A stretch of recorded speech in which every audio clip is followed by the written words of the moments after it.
The views and opinions expressed in Advocate are solely those of the speakers and do not necessarily reflect the views or positions of any entities they represent.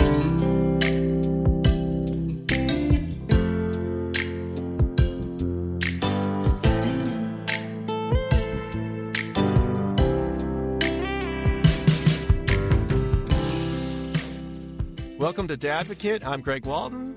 And I'm Jessie, the oldest of Greg's kids. My pronouns are they, them. And on this podcast, we highlight people using their gifts to advocate for the needs and experiences of others, especially people on the margins. And today, our guest is Candi Carpenter. Candi writes songs that cut through bone. You know, whether grappling with toxic religion, sexuality, identity, or the existential beauty of existence, Candi, they, them, is a queer, non-binary, and openly autistic singer, songwriter, producer, multidisciplinary artist, a true rock and alternative musician, praised by Rolling Stone, Dolly Parton, Brandi Carlile. You can tell us those stories later. Yeah.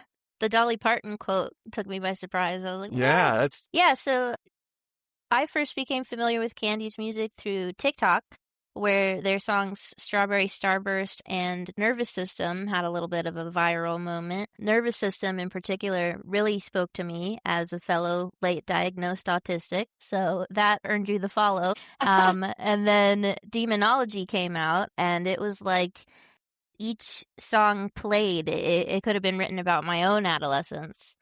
And then I had the privilege of seeing them live in Nashville in November of 2024, where we got to chat about some of our shared experiences. And I've been in their Discord server ever since. So please welcome the Pink Power Rangers' biggest fan, not a girl but a graveyard, and my favorite little freak, Candi Carpenter. That was my favorite intro ever. Yay! Thank you. I'm so happy to be here, Jessie and Greg. Thanks for having me. So, Candi, I ran across you recently on social media, and your song, Everybody Goes to Hell, I think is so impactful. And we'll talk more about it later. But I said to Jessie, I wonder if we can get them on Dadvocate. And so that's and I said, I am in the Discord, so I'll put a request in there, I guess. And I wasn't very hopeful, but then to my surprise, you and Alden were like, yeah, send an email. And I was like, what? I'm always surprised that the folks in our community are surprised that it's really me running the Discord and my social media, because I feel like it seems like it's a mess. And I feel like it seems like it's being run by one like frantic person who's really just a bunch of cats wearing a trench coat. Like it is me. That's why it takes me sometimes so long to get back to messages. It's not because I don't appreciate them, because I do with all my heart. It's just because not only am I just one person, but I'm one very neurodivergent person struggling out here to, like, I can write music all day long and love it. And I feel like I get to do that the least of all the things I do, because I feel like the looming threat of my email inbox is... Yeah. And like nothing will prevent me from getting into that creative rhythm of writing quite like the like administrative work of it all. Yeah. Yeah. And finding, you do it once or twice, you agree to sign up for, discounts with a clothing brand or something that you like. And before you know it, you're getting thousands of them a week. Yes. I don't know how that happens. Every time I start a new email address, it's with good intentions. And then, it's coupons, it's Bed Bath & Beyond, and I don't even shop there. Yep. Every clean slate ends up, populated, right? Real. Yeah. I'm glad it filters them into different inboxes now, so I can just go in promotions and be like, unsubscribe. Can you come over and help me set up my filters? Oh my gosh. I'll be your personal assistant for a day, and I'll just do emails. Nobody should ever take on that job. Wow. Yeah. So I only read a short version of your bio. You grew up a pastor's kid in a family band. You traveled the Midwest. By the way, where in the Midwest are you from? From Michigan, originally, in Ohio. Okay. All my family, for the most part, is in Ohio. I was born there, but I didn't really grow up there, so I never know how to answer. That's me. So Yeah, I was all born in right. Medina. Okay. Yeah. And then I grew up, though, in Downers Grove, Illinois, a southwest suburb. I was born when Mom and Dad were living in the Chicago area, but we moved to Tennessee for Dad's music when I was about 4. So I'm like, Illinois, but not really, like more grew up in Tennessee. Yeah. Let's be real. We're all from some other planet. Yeah, honestly. Actually, shout out to my dear friend Cap, because he would always say that all the neurodivergent, hypermobile baddies were from like the mermaid realm. He's like, y'all are fae. You're not from here. That's why it's so hard to exist. So traveling the Midwest,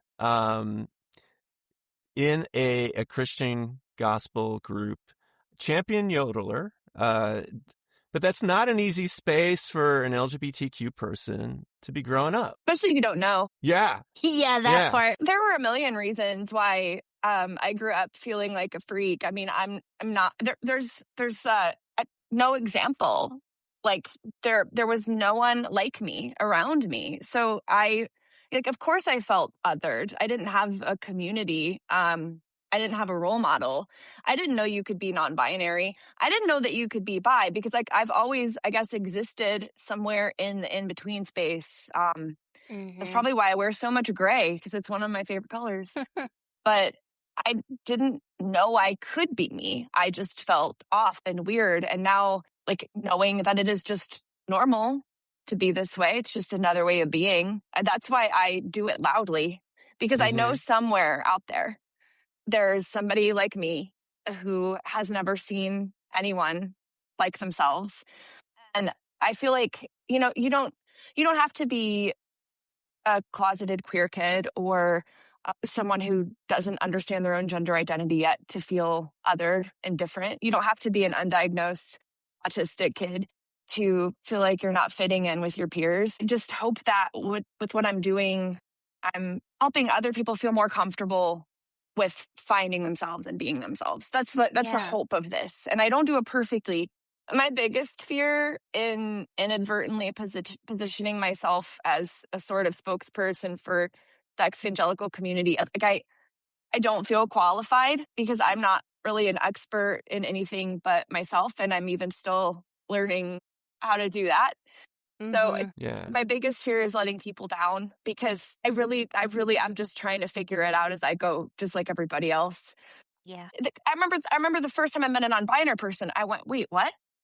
That's an option? There is when people talk about the secret third option, and then this, when it comes to being queer, there are so many more than just 3 options. Yes. That part's crazy too. Once I found non-binary, I was like, oh, that's it. That explains everything. And then people were like, there's also genderqueer and there's agender and there's this and this and this. And I was like, oh no, back to square one. And I feel like it can evolve and it can be fluid. Absolutely.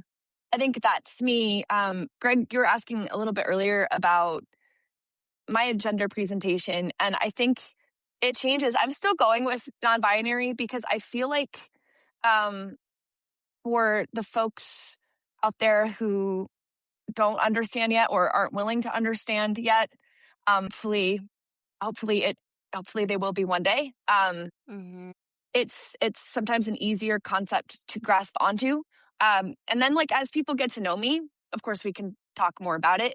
But I think I am probably more gender fluid. Some days I feel a little more femme. Some days I feel a little more masc. I really love drag. So I think... Me too! Yeah, I think a lot of the times when I show up and I seem more femme presenting, it's really just, it is a mask. And as an right, exactly. You get it, Jesse. Like, and I feel like it makes my experience as an autistic person showing up and having to get on stage more comfortable to be able to choose which version of me I want to present that day, like what seems exciting, because I'm actually, Jesse, you were mentioning being nervous before this. I hope that's okay to share, but like, same, because I'm autistic. All my systems are nervous. I never know what's going to come out of my mouth. I'm always just as surprised as everyone else. Dad and I are very just like flow of conversation, tangent. So welcome to the club. Proud to be here. So was there a catalyst that kind of helped you start leaning in to your identity? Really a really complex bunch of intersectionality happening for you. Yeah, how do you go from touring the Midwest in a evangelical family band to alt rock? Like, what were some of those eye openers for you? Well, that's a great question. I think I'm not sure if this will resonate, but I'm in my 30s and Me too. I turned 32 this year. happy birthday. I feel like I'm about 10 years behind my peers at all times. I feel like I'm in my 20s right now, and developmentally, I was in country music because that was the genre my parents picked for me. Mm-hmm. It was either gospel or country, and country was the more rebellious option, I felt, because it was secular music. That's true. Shout out the alternatives out there. Thank Yeah. you. Well, I wasn't very anything alternative at the time. I was an evangelical Christian for sure, and I felt guilty for choosing country, but I always had that streak, and I was yodeling. I was coming to Nashville and entering every talent competition I could. Mm-hmm. My mom and dad actually took me out of high school and moved me here on my own with a manager. She's just this lady that Wow. we met. And my life took a very dark turn. And I mean, of course, because I was like a child on my own, singing in honky tonks and bars Yeah, till that's 2 a.m. every scary. night. How old were you in Nashville on your own? Well, I started coming down here, gosh, I was still in middle school when this started, and Wow. 15 when I was living in Nashville full time on my own. Just person after person took advantage of me. Yeah. It was not safe. And I was still working really hard on my country music career because I didn't want to give up. I wanted to make it. I didn't realize that you could decide that something wasn't right for you and change direction without it being giving up. Mm-hmm. I wasn't listening to the kind of music I was trying to make either. So it was really not working. I had a record deal with Sony and a charted country radio song called Burn the Bed. It was number 56 on Billboard, and it just wasn't working.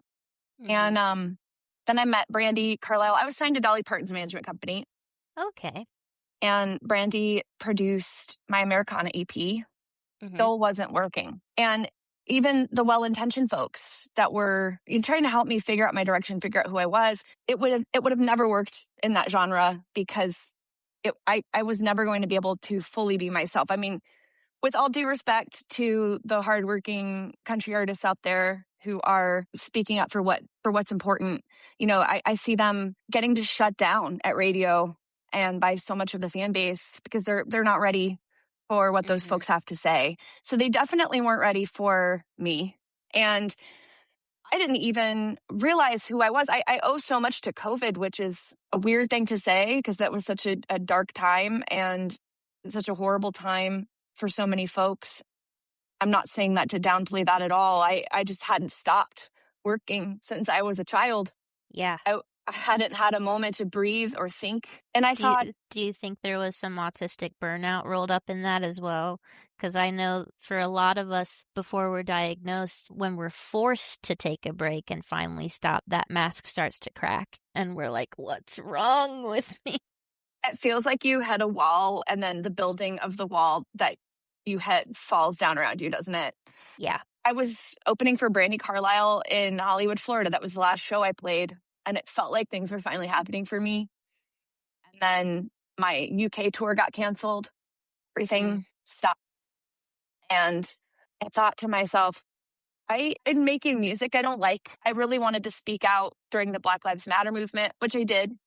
But my team at the time was not comfortable with that. So I left. So suddenly I had no team, no support. And I'm not saying that for any kind of, recognition, or I don't really talk about that much actually, because that was just the right thing to do.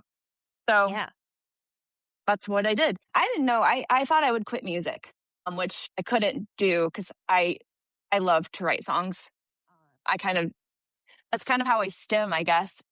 And I started writing stuff for the first time that sounded like me. That's how I wrote Demonology.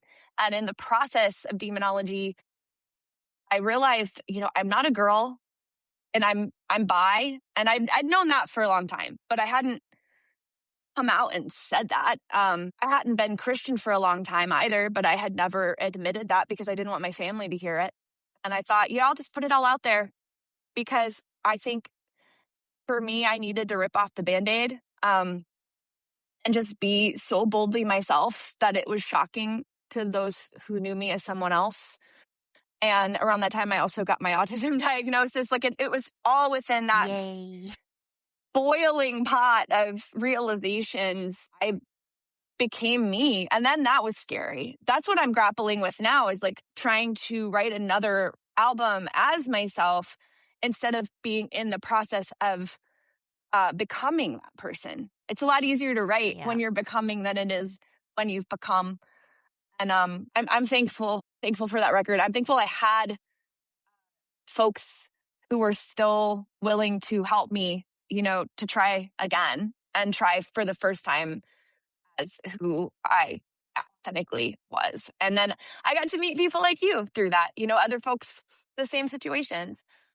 And I was so blown away by how just personable you are with the fans. Maybe it was because of TikTok and a couple of your songs doing more viral numbers. I just had you on this pedestal in my head of oh no, they're famous.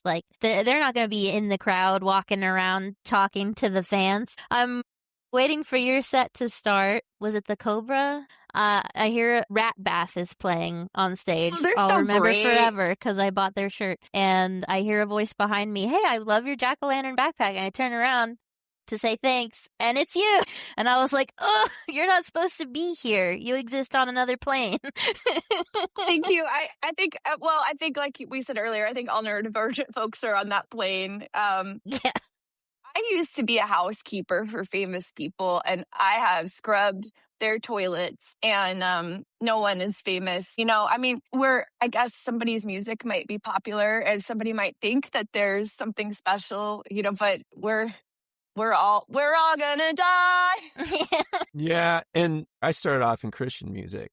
Mm-hmm. Cool. And then what was the catalyst for us was, the kids coming out Mm-hmm. and then the community coming back at us saying, "What did you do wrong?" And we're like, I don't know, Sunday school, small group communities, VBS, Prince of Egypt, take your pick. VeggieTales. Must have been the VeggieTale. Broccoli. Yeah.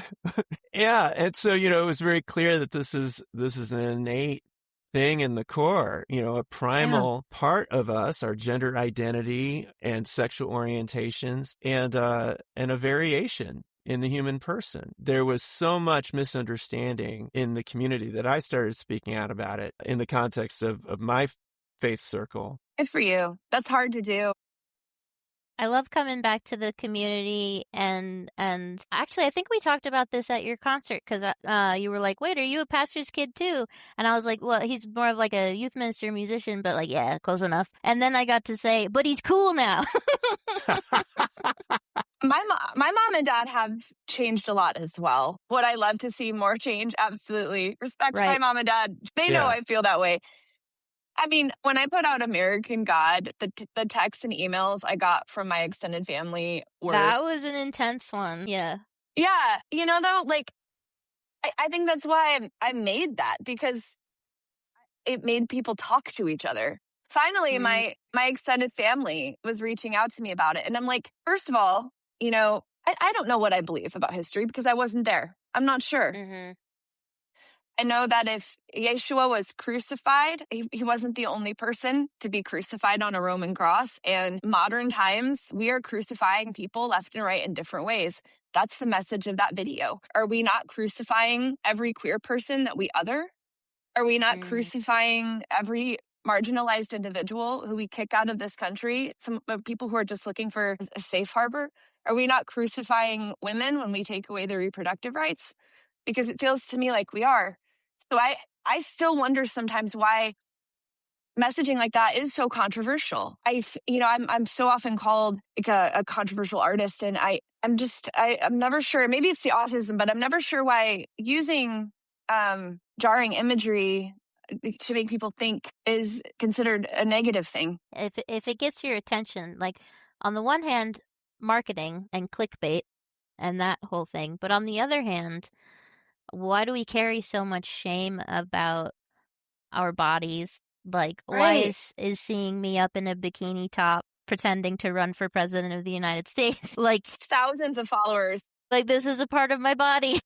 I don't really feel that much connection with my body personally. I feel like it's, just a kind of a meat vessel that I walk around in, but feel like that is the art, like losing followers, pointing things out, making people think about stuff. Mm-hmm. And I don't know what else to do other than like I used to be so ashamed of my body. I used to be covered up all the time. Your song Skinny speaks to that a little bit. I've wondered why. I think it meant a lot to me to be able to like literally peel off so many of those layers and show the world that I'm not ashamed to just be a human being in a human body anymore. I don't really do things for clicks. I have a very bold personality. In fact, I would, unfortunately, like sometimes I take more flack and get more negativity for just being myself than I think I would if I were to tone it down or try to play by the rules, quote unquote. I get so many negative comments from not from ex-evangelical folks, but from evangelical folks and Christian nationalists and just dudes. And every once in a while, I let myself down a little bit and I just like kind of go off on like every once in a while because I'm just a person and I get, you just like when you see the whole like don't read the comments, don't reply. Yeah, every now and then I get baited into a Facebook comment section argument. I'm just like, please let this change your mind. It probably won't yet, right? That's what I like to think, though, that maybe an accumulative pile of responses like ours, Jesse, will eventually make them start to think. But ultimately, I want my message to be one of love. So I'm always kind of like, why did I engage with that? Yeah. Because, they do end up sucking me in sometimes. It does. We're all human, and anger is not a negative emotion. That's that is so something true. that I'm learning in my current therapies. Like, you don't have to feel ashamed for getting angry. Everyone gets angry, and it can be a useful emotion. Just let yourself feel it. But I was going to say earlier when you were saying, like, why is it so controversial? I think that's what people don't get. Like, we use sometimes violent or graphic imagery to grab your attention, but ultimately yours is a message of kindness. And it's, why is kindness controversial? I get in trouble for everything. You're a public facing person as well. Like no matter what we do, someone will be upset with us. I think that's probably a good thing. It means we're getting through one way or another. Yeah. Don't you get a little just kind of sleepy from it sometimes? I'm like, I just need an extra nap today. We all have to unplug and go touch grass sometimes. It's like, okay, I put my art out there. People are going to react how they will. I'm going to go outside. Touching grass is great advice. I know it is supposed to be sarcastic and like it's supposed to be kind of an internet insult, but actually sometimes when I've been told to touch grass, I have, and it has helped. Yeah. No, I've always taken it literally, and I'm like, you know what? That was good advice. Autism. We're like, thank you. Yes, I will go touch the grass I did need today. to touch some grass. I was surprised by how many folks actually genuinely thought I was running for president of the United States. I thought that was pretty obviously a joke. And then it was an autistic friend who I met as a fan. We ended up getting pretty close in comment sections over. That's why I do read the comments, because then how would I meet folks like you? Yeah. But they were like, Candi, think of who the president is. Remember when Kanye West ran for president and was serious? Think about who is in politics. And I went, oh, God. That's pretty scary when it's become that much of a clown show that you cannot differentiate satire from reality anymore. See, if I could go back and read, because I would still do it again because I thought that it was funny. But I would put in brackets satire. I didn't want to insult people by saying that, and then, but like how. I think I'll admit I did have a moment watching the like announcement video where I was like, wait, they have a website and everything. Is this for real? And then the Hitachi One microphone came out. I was like, no, this is a joke. So give me some context on this. So you had is this American God that you're talking about? Yeah, this was promo for American God. And you did promo that you were running for president. That's the deal. Yeah. Yeah. And it worked. It's my second most streamed song. Like people were like, wait, what is this? And they went to look it up. I thought that So it's Candi at a podium in an American brilliant. Flag bikini. Make America and the sweet slogan, again. Make America Sweet Again, because your name is Candi, is brilliant. Oh my God. I need a hat. It was really a joke that got out of control. I was just talking because I made this movie, and you're invited to the premiere. It'll be in July. I haven't set the date yet. Yay! But yeah, I made a movie. It's every song off of this EP. It just connects into a visual album essentially. And I made it with my best friends. You've been doing amazing work with the collaging and the stop motion and like everything on the realist thing. Or is it called the simulation? Sorry.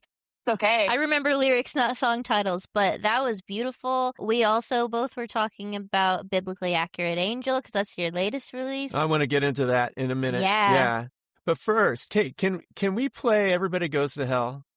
Sure. Yeah, a little snippet of the parts that really spoke to me and Dad. You did is the acoustic version the one where you're like in a chapel and you're sitting on the floor? Yeah. Yeah, that was fun. And you talk about you're a very sensitive, empathic type person, obviously. And I think it kind of comes out in this song. The epilogue, I just want to take a moment to apologize to anyone. Yeah. But let's not give it away yet. Yeah. Okay. Yeah. Just for me, those cut really deep and sent me straight back to high school when I was that person. And I was like, oh no. Yeah. But it was also really healing for the cringe that a lot of us still experience thinking about our past selves. Do you have anything you want to set up for the song before we play it? I would love to. I'd just love to say, I get this comment a lot actually from folks that like to be like the well actually crowd. You know what I mean? Mm-hmm. My dad has a master's degree in theology, and I feel like by now I could too. I understand that it is primarily the Abrahamic religions that believe in a literal hell. It isn't, I understand that not a lot of other religions have that concept going on. But within those Abrahamic religions, I would say there are so many religions inside of them. And I don't believe that a Southern Baptist would like to say that they are the same religion as a Catholic person and vice versa. So I stand by everybody goes to hell in somebody else's religion. It's not everyone goes to hell in every single other religion.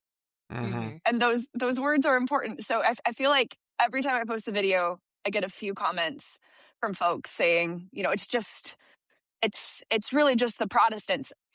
There are a lot of different ways to believe a similar thing. And there are many religions inside of the Abrahamic. And they religions. say that the autistics are taking it too literally. Yes. Yeah. I always took it to mean every single person out there has their set of core beliefs and their rules for themselves. And you're always going to be breaking someone else's rules.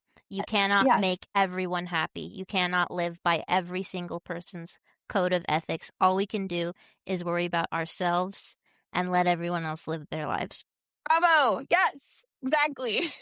So let's play it. Here is Everybody Goes to Hell, and we are talking to Candi Carpenter, and we'll be right back.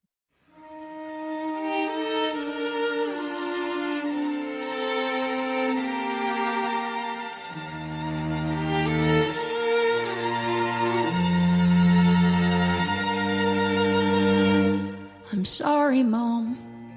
I'm a pagan, sold my soul to Carl Sagan, and I know that's your worst nightmare coming true. Remember when you said you love God more than you love me? No wonder I have these abandonment issues. I might be a witch because I like burning candles, and I have a crystal collection. but you believe you're possessed by a man who offers you cosmic protection. Don't pray for me, I don't need to be forgiven. Everybody goes to hell in somebody else's religion. We all want to have the answers and we all want to go to heaven, but everybody goes to hell in somebody else's religion.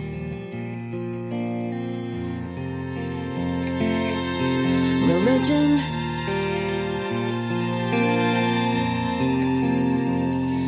I'm sorry, Dad, I'm a heathen. I'm happy with my demons. I discovered they're a part of who I am. And I know you'll be embarrassed when you see the truth about my life and sexuality on Instagram. But your version of God sounds like my abusive ex, the one I was too scared to leave. Do I really deserve to be tortured forever because I no longer believe? Don't pray for me, I don't need to be forgiven. Everybody goes to hell in somebody else's religion. We all want to have the answers and we all want to go to heaven, but everybody goes to hell in somebody else's religion.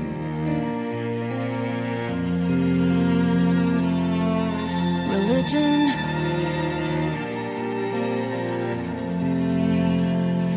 So ring the bells, light the effigy, burn the witch if that's what you think of me. I didn't lose my faith, I threw it away.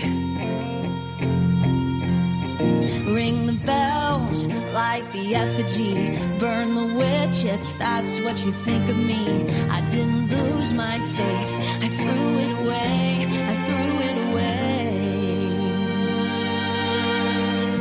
Don't pray for me, I don't need to be forgiven. Everybody goes to hell in somebody else's religion. We all and we all want to go to heaven, but everybody goes to hell in somebody else's religion.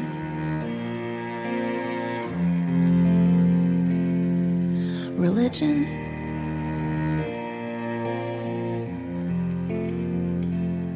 I just want to take a moment and apologize to anyone I might have hurt, or to anyone I tried to convert, either successfully or unsuccessfully. And to my best friend Justine, I'm really sorry about that time I called you in the middle of the night and I begged you to accept Jesus as your savior so you wouldn't go to hell.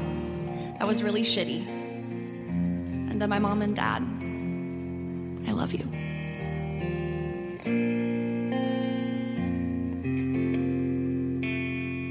That's Candi Carpenter, our guest here on Davocate, and that song is Everybody Goes to Hell. And, the part that got to me is the, I'm sorry, Dad, I'm a heathen. I'm happy with my demons. I discovered they're a part of who I am. And which you rhyme beautifully with Instagram, like that was just so great. And what I really find myself reflecting on is like the two strongest links to suicidality among the queer community is rejection by parents and grappling with religion. That literally is causing people to die. And so that was why I thought this song was so potent and so important. So, and then your line, I didn't lose my faith, I threw it away, which is behind why so many people disaffiliate, is because of that wound, I think too, the messaging that there's only one way to God is Mm-hmm. is devastating, because I think it was my friend April A. Joy, I believe, posted this on, I saw this on Threads, and she said, people never hate Christians because of Jesus. And I hope I quoted that even like remotely correctly, because I love her. And that's so true. It's not Jesus. Jesus isn't Right. the problem. I'm not a Christian. I don't know what I am, right? I guess I'm like a quantum witch, I guess. That's what I'm calling myself I today. really like I might be a witch because I like burning candles. That's where I was in my faith journey the first time I heard the song, and now I'm fully out as a pagan. Yeah. I practice witchcraft. I'm technically in the Hellenistic religion because a couple of my deities are from Greek mythology, but Cool. I used to be so scared of accepting those terms because I still had it in my mind that I was inviting demons into my life. Mhm. And you're an yeah, I mean, we can get atheo-pagan, into. I am an right? atheo-pagan, yes. Yeah. Can you tell me what that is? I'm not familiar with that term. Yeah, so for me personally, I say I have patron deities, but I don't believe that they are actual living, breathing influences over my life. Like, I don't really believe in the pantheon. And this is no hate to people who do, uh, hear them and follow them and leave offerings. I see them more as kind of like pillars and archetypes of the characters that I want to emulate in my life, the characteristics I want to emulate in my life. So my two patrons right now are Persephone and Aphrodite because I needed some more of that divine feminine in my life. I was surviving an abusive marriage. I'm sorry. And I have seasonal depression. Thinking about it in terms of like Persephone is back with her husband. Maybe winter's not so bad, actually helped me get through that a lot. And then now, that I am single, I'm inviting more of that Aphrodite energy into my life, reconnecting with my body. So Yeah. For those who have disaffiliated, like from the church, one of the things that I've heard is like they miss that sense of ritual. community and Yeah. ritual and being together, And Jesse, you've said that was another part of it, of like how you kind of find that. I fell into the Huntsville pagan community because when I first moved here, I was quasi-adopted by some local cosplayers. It was actually my friend Cap and his longtime partner Melissa, and they started inviting me over for potlucks that they would have at their house, which usually revolved around a pagan holiday like Beltane. At this point, if it's okay to say, Dad, like you and I were not as close. We were kind of in an in-between period in our relationship, doing some healing. And so that offered me a space to go on the big family holidays like Easter that I didn't necessarily want to participate in, being no longer Christian, but not knowing what I was. And it made paganism so much less scary because all they would do was set up a maypole or have bows and bloats, or, we'd write down intentions, share good things that happen in our life. We might set them on fire. It was burning candles. It was just burning candles. And I was like, this is what I've been afraid of my whole life. I took a long time to fully embrace like using those words for myself. It was probably just in the last 5 years or so that I finally was like, okay, I am a witch. Lately, I've gotten more community connection through it because I've met other friends who are witches and who understand that witchcraft is just spicy psychology. We're all journaling and trying to manifest the lives that we want. And so it's been great to connect with other women and non-binary folks in the area. And we have our little, new moon meetups and just that support. Like, we all need that. I do. And I think like community is so much of why folks don't leave their religions, even if it's not the right space for them, not the healthiest thing, because losing the people in your life, I mean, that's a great motivator to stay in something. Yeah. You had somewhere that you went every Sunday and every Wednesday for decades of your life. It leaves a vacuum. And people you could call. And then once you realize that if you're going to lose the people that you can call and count on, if something about you changes, that kind of means you really can't count on them. And then Were they ever really your friends if they never knew the true you? And if you know that knowing you would cause a rift, then it's like maybe you need to go find better friends. Yeah. Yeah. Yeah. That's Good for you. Good for you. I know that was hard to do. Thanks. Brene Brown. I mean, when she talks about belonging, it's, being fully known, being able to share true self and to be fully embraced. And that's just, it's hard to find. It's hard to find that space. Yeah. And it's hard to want to be anybody's enemy or, anyone's, like you don't want to be talked about negatively in those circles. You kind of would just do, I think too, like, I don't know if there's a correlation. I'm just putting this out there because I so wonder about it. I'm positive my father is also on the spectrum and that his special interest is the Bible. Is and theology, yeah. specifically Noah's Ark. And I don't think I've ever hung out with my dad where he didn't talk about Noah's Ark at length. And because there's a lot of lore there, it's interesting. It's so hard for a rule-oriented person to leave a set of rules that they've been abiding by from, especially if you were born into it. Those rules are not just something, like they are a part of you. And to have to completely change yourself and your being in order to be true to that person. I mean, it just all seems like a mess, right? It seems impossible. It seems like out here floundering. You can't just shut off black and white thinking. And I realized that I had been conditioned to be an extremely judgmental person because of the standards I was holding myself to for so long, and that I'm still working to unravel all of those strings. Oh, yeah. I catch myself sometimes saying things that I don't even think just because they repeated it for so long. That's just what people say. And then that program will still be runs. Like, why'd you say that? And I'm like, I don't know. I don't even believe that. So you brought up something I wanted to ask you about earlier, that you're friends with April, a joy. And I've been following her on social media and, was a conservative evangelical. She and her spouse, Beecher, right? And they had this engagement video that went viral, but then Beecher comes out as non-binary and they get a bunch of pushback. Now, I think they both still identify as Christian. Is that, or no, have they moved beyond that? I'm not sure about Beecher. To my knowledge, April does. And I think that she does a beautiful job of embodying what Christianity is supposed to be. Right. And the fact that, she's down to be in a video with a person who... Right, she's in your video of biblically accurate angel. That's what I was like, love what? her.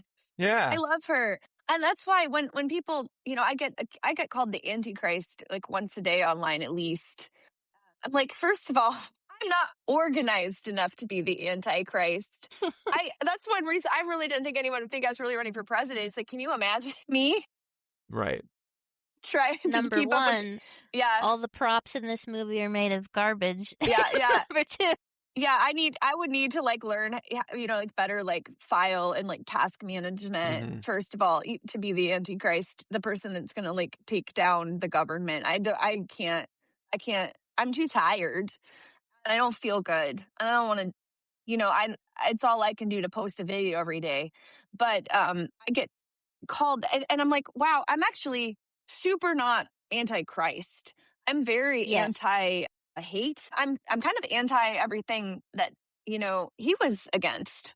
So I say all the time, Jesus and I are cool. I'm a better Christian now in what the meaning of the word Christian is supposed to be. By not being one. As a pagan. Yeah. Yeah. And I think folks, if you're online, really your job is to be a mirror. Folks see in me whatever they're working on, or maybe they see similarities. Maybe they see something they don't like about themselves or they're still working through. I'm told every day by somebody what it is I believe. And I'm thinking, well, I'm really glad you know, because I'm still working on that. I personally think every person is a piece of the same thing. That the ocean we're all part of the ocean. We're all just a wave, part of that same being, that same energy. And so in a sense, as Jesus said himself, know ye not that ye are gods. I think we are divine and we are part of this creative energy that can build worlds. And if we could all just realize that, we could build a beautiful place here. That's But the objective too of Advocate too, with Jesse and I kind of being, this mix, Catholic, pagan, because if we could find our common ground and find our way back to each other, then we have hope that others can as well. We have way more in common than we have different, despite seemingly existing as opposites. Well, it's the value of solidarity, and in that, we are one human family in all our differences, not despite them. It's that it's all part of the pool, part of that ocean, as you put so well, Candi. I think as long as love is the center of a belief system, there's no right language. People have been expressing themselves in different ways since time began. And different religions are really just different languages for the same thing. We're all just trying to put into words this truth that we can feel, but that is intangible and impossible to describe.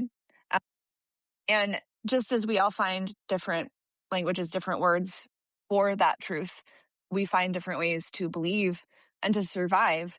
And really, which figure of the Bible said you'll know the followers by their fruits? I'm messing up I forgot my ADHD medication today, right. actually. And you'll know we are Christians by our love. One of the hymns we would say that I still really enjoy. Yeah. Yeah. It really is all about the fruit, isn't it? Like, if somebody's fruit is rotten, they're not all about love.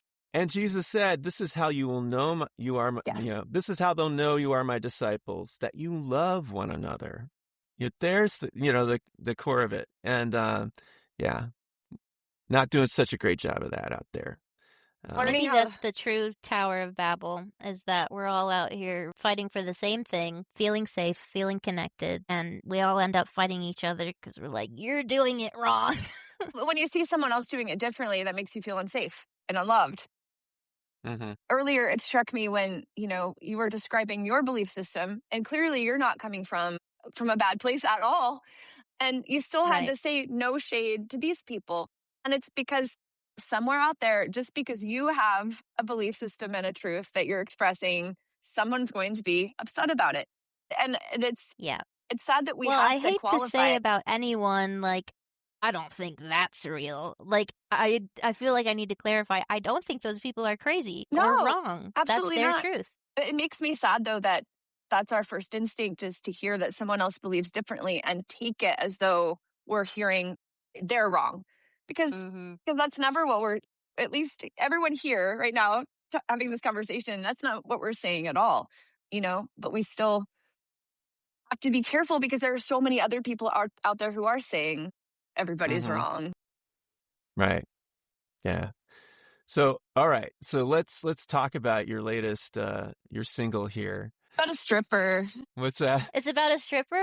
It's about a stripper that I saw at a topless bar and grill in Los Angeles. Oh my gosh. I was right. Jesse was saying, I think it's sapphic. No.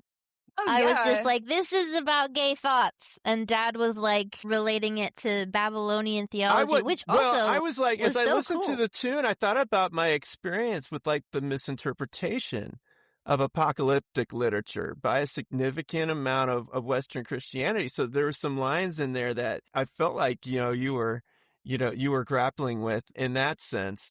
Thanks for thinking I'm that smart. I was just horny. So appreciate that. No, that's cool. But then, and especially, I guess it's also in my mind too. I just finished watching Shiny, Happy People, and April is part of that docuseries, season 2. Which is all about the Acquire Fire and the abuses happening with the youth. Also, Danny Roca's in that. She's a friend of mine, too. She helps out with the festival I do in North Carolina called the Wild Goose. You should check it out, actually. Love to. Yeah. But anyway, so, all right. But so I guess we'll go out on this. But anything you want to... We can elaborate a little bit more. We can elaborate a little bit more. I never got to hang out with the stripper. I don't even know her name, but I wrote a whole song about her. So there's this, my friend started working at this club out there, and so it was her first night, so I went to be supportive, as you do. Yeah. I think that the concept of a topless bar and grill is chaotic. because like, why do you want to have barbecue sauce on your fingers while you're looking at someone dancing? I don't know. I didn't. I had a gin and tonic and I watched just the most beautiful woman. And the way that this club was set up, there was a painting of heaven on the ceiling above the pole. And it was beautiful. And she was up there just spinning around. And I was just like, and I had a co-write the next day. It's like, when you have a crush on someone who is, I just was sitting there and I looked gross that day, especially gross. So because I didn't know. Is that why you have the maggot reference in there? You just didn't feel like you measured up? I see you a maggot. Yeah, I did feel that way. Like she was just like, and because I hadn't even showered. I just gotten in from Nashville. I was in my airport outfit still. And I was not in a position to speak to a beautiful woman at that moment. And, but like, I thought about, being watched by someone gorgeous and just how you just feel like someone just staring into your soul and seeing all of those gross parts that you wish you could hide. It's like, it's not just a song about, sapphic love, but it's like also a song about the fear of being perceived by someone and to be truly seen by them and to be afraid that if they were to really see who you are, they would think you were disgusting. For me, I shared with Dad, the headspace the song puts me in is back when I was a teenager attending church, silent prayer time in front of the stained glass windows or the statuettes, and I used to just really get meditative and lost in the art, all the portraits of the saints, and I'm like, they're so beautiful. Do I want to be like that? Or is this something else happening in my body? But then you're in church and you're like, God can see those thoughts. Yeah. Oh no, what does this mean? Yeah. Oh God. I know we're wrapping up, but I've just got to say a shout out to Jane Weedland because she is, first of all, such an important figure in the Ex-Evangelical movement. And I don't feel like she really gets her flowers for that. It is a brave thing for someone in the Rock and Roll Hall of Fame, for an icon to be so outspoken against the current administration, to be so outspoken against Christian nationalism. She's not anti anything either, other than anti-hate and anti, cruelty. Like she's just such a beacon of love in this world. And she constantly goes out of her way to champion other artists, especially artists who are starting out, artists with similar messages, and to give us opportunities and to help. I can think of so many amazing artists she's introduced me to check out their music. She's always posting and sharing. And I called her. I was like, do you want to come be in the video? And she's like, can we make out? And I was like, yeah. And then we did. I wondered who that was. I didn't recognize her. Oh, she's a founding member of the Go-Go's. I mean, rock music is... Yeah, we know the Go-Go's. Dad would play the Go-Go's. Yeah, rock music that was one of my first albums. Yeah, it wouldn't be the same without her. And she's just a remarkable person. And I can't believe she took that time out of her life and out of her schedule, because she ended up staying at my house and staying extra to help out on set. And wow, who does that for another person? Jane, somebody needs to do something. You heard it here first. Yes. Listen up, Billboard. The Academy. I don't know who does that. Grammys. Whoever. They're not listening to me. We're not going to get any streams from major music outlets because I was on the show. I promise. They actively avoid me. Dadvocate is available on Apple Music, Spotify. Where can you find us, Dad? YouTube, Deezer. They just Riverside, where we record this. They are our host, and they just added a bunch of platforms. So Rats, that's awesome. So the address is dadvocate.riverside.com. So you guys can, see all the places you can jump on board there. Candi, where can people find you? CandiCarpenter.com. It's Candi with an I. The way that you remember that is it's like someone who builds gingerbread houses. It's a Candi Carpenter. And then I'm just on social media. It's Candi Carpenter everywhere. Except for X, because I don't. Mm-hmm. And then Our Discord community is awesome. As you can tell, This is where we connected. So like, sorry in advance. It is, again, me and my wonderful ex-husband and co-manager, Alden, like really running everything. And our friend Georgia. So it's just us, and we're all neurodivergent as hell. It has grown so much, so sometimes you do have to like go through the slog of, but I love how it's become such a community. Everyone shares their art projects that they're working on. Like when I was in a karaoke contest last year, I got to share some videos from that. Great. And it is the best place to see when there's a new release, and then you can go over to Candi's YouTube and go to the online premieres. That way it's a lot of fun. I'm about to be a lot more active on all the things too. I think that the movie project was a much bigger undertaking than I expected. Can you speak more about the movie? Is it feature length, and where's the premiere going to be and all that? It's just the length of the EP. It's about half an hour long. Okay. So it's a short film, and we are actively setting up the premiere right now. It'll be like an EP release premiere party. Like, it's called Reincarnation, and I feel like I really truly did become a new person with this project. Like, I feel like it worked. We manifested here with this. I'll spread the word about that on my socials when you've got the premiere sorted. Hey, we'd love to have you. Well, Candi Carpenter, thank you for being a guest on Davocate. Thanks, Greg. Thanks for having me. Thanks, Jesse. You've been listening to Davocate with Greg and Jesse. Davocate is produced by the two of us. Our theme song is written by Dad. Produced by Britt Edwards with lead guitar by Delana Nova Scott. Thanks for listening, and let somebody in your life know you love them. I love you. I love you, Dad. Our guest today was Candi Carpenter. Thanks so much for joining us for another episode of Dadvocate. And to close us out, here's a little bit of Biblically Accurate Angel.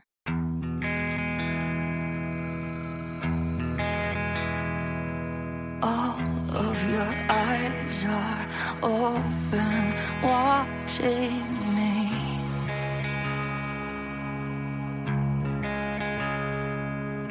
I'm looking down at my shoes, chewing on my cheeks. I've never seen such a heavenly body. You make me feel like I'm nobody, nobody.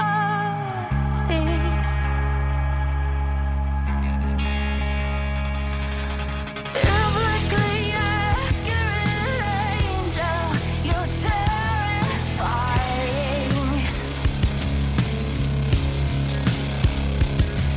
You are the goddess I long to be glorifying.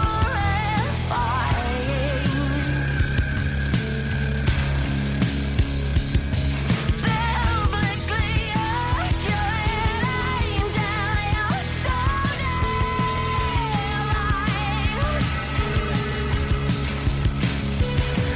I will forever be yours, but you'll never be mine.